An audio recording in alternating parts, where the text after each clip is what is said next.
కమిషన్లు అన్ని కూడా ఇలా కాంగ్రెస్ పార్టీకి ఢిల్లీ నాయకత్వానికి ఒక ఏటీఎం లెక్క మారినాయి.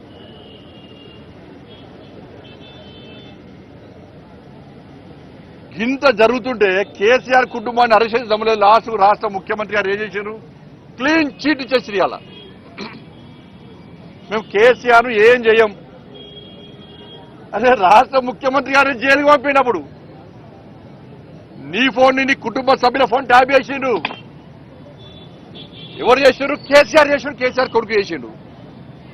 అటువంటి కేసీఆర్ కు క్లీన్ చీట్ ఇచ్చిండు రాష్ట్ర ముఖ్యమంత్రి. అంటే అండర్స్టాండింగ్ చేసుకోండి. కేసీఆర్ ఏం చెప్తే రేవంత్ రెడ్డి గారు గదే చెప్తాడు. కేసీఆర్ గారు ఏం మాట్లాడమంటే రేవంత్ రెడ్డి గారు గదే మాట్లాడతారు. కేసీఆర్ గారి అభిప్రాయం ఏందో రేవంత్ రెడ్డి గారు గదే అభిప్రాయాన్ని బయట చెప్తాడు. వాళ్ళ కేసీఆర్ గారి మీద చర్యలు తీసుకోమని చెప్పి సాక్షాత్తు రాష్ట్ర ముఖ్యమంత్రి గారు క్లీన్ చీట్ ఇచ్చేసిండు. ఎవరు ముఖ్యమంత్రి గారు చెప్తాను నేను. మీకు ఎవరిచ్చిన అధికారం అరెస్ట్ చేయాలని చెప్పడానికి? రాష్ట్ర ముఖ్యమంత్రి ఎవరు చెప్తే పోలీసు వాళ్ళు చెప్పి కోర్టు చెప్పాలి. అరెస్ట్ చేయాలన్నా వద్దా అనేది ముఖ్యమంత్రి అధికారం ఉందా? అంటే ఇప్పుడు ఏమైంది? అలా అధికారులు మీరు వేసినటువంటి కమిషన్ సంబంధించి ఈ సిట్ కమిషన్ కానీ ఇతర కమిషన్ అధికారులకు ఇండైరెక్ట్ రాష్ట్ర ముఖ్యమంత్రి గారు క్లీన్ చిట్ చేసి మీరు ఏం చేయకండి, మేము టైం పాస్ చేస్తున్నాం, మేము ఎవరిని అరెస్ట్ చేయము అని డైరెక్ట్ గా రాష్ట్ర ముఖ్యమంత్రి గారు క్లీన్ చిట్ కేసీఆర్ కుటుంబానికి ఇచ్చేసేయండి. వాళ్ళు మరి ఎందుకు ఈ కమిషన్లు ఎందుకు, ఈ విచారణలు ఎందుకు, ఈ టైం పాస్ పాలిటిక్స్ ఎందుకు? తెలంగాణ సమాజం పిచ్చోళ్ళు అయింది. మేము తెలంగాణ సమాజం ఇన్ని రోజులు కాంగ్రెస్ పార్టీ చేసిందంటే వట్టి అని మొదటి నుంచి చెప్తున్నాం. మేము ఇద్దరి లోపాయకార ఒప్పందం ఉందని ఇద్దరు చెప్తూనే ఉన్నాము. నా ముఖ్యమంత్రి గారి మాటల్లో బయటపడ్డది. సంవత్సరమే ఒక్క కేసీఆర్ కుటుంబం ఎవరిని అరెస్ట్ చేసినారు? ఎవరైనా ఒక్క రాజకీయాన్ని అక్కడ అరెస్ట్ చేసిరా?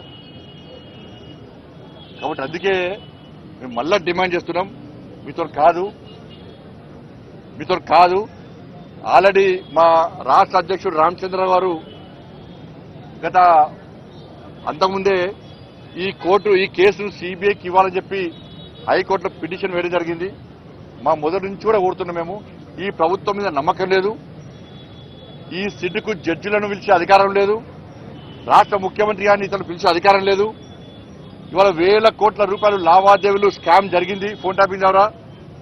వాటి మీద విచారణ చేసే అధికారం లేదు. కాబట్టి దీన్ని సిబిఐకి ఇవ్వాలని చెప్పి మేము న్యాయమైన డిమాండ్ చేస్తున్నాం.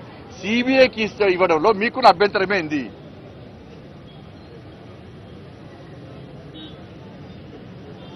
ఇలా భారతీయ జనతా పార్టీకి సంబంధించి అనేక రాష్ట్రాల్లో మేము అధికారంలో మేము అనేక రాష్ట్రాల్లో ఏ రాష్ట్రంలో కూడా ఏ ప్రతిపక్ష పార్టీ భారతీయ జనతా పార్టీ మీద ఫోన్ ట్యాపింగ్ చేస్తున్నారని చెప్పి ఎక్కడ ఆరోపణలు లేవు. ఒక్క తెలంగాణ రాష్ట్రంలో మాత్రమే ఉన్నాయి. ఇది ఎందుకు చెప్తున్నా అంటే కాంగ్రెస్ వాళ్ళు మీ రాష్ట్రంలో లేదా అంటే ఏ రాష్ట్రం జరిగింది? బీజేపీ పాలిత రాష్ట్రం. ఒక రాష్ట్రం పేరు దట్ ఈజ్ బీజేపీ.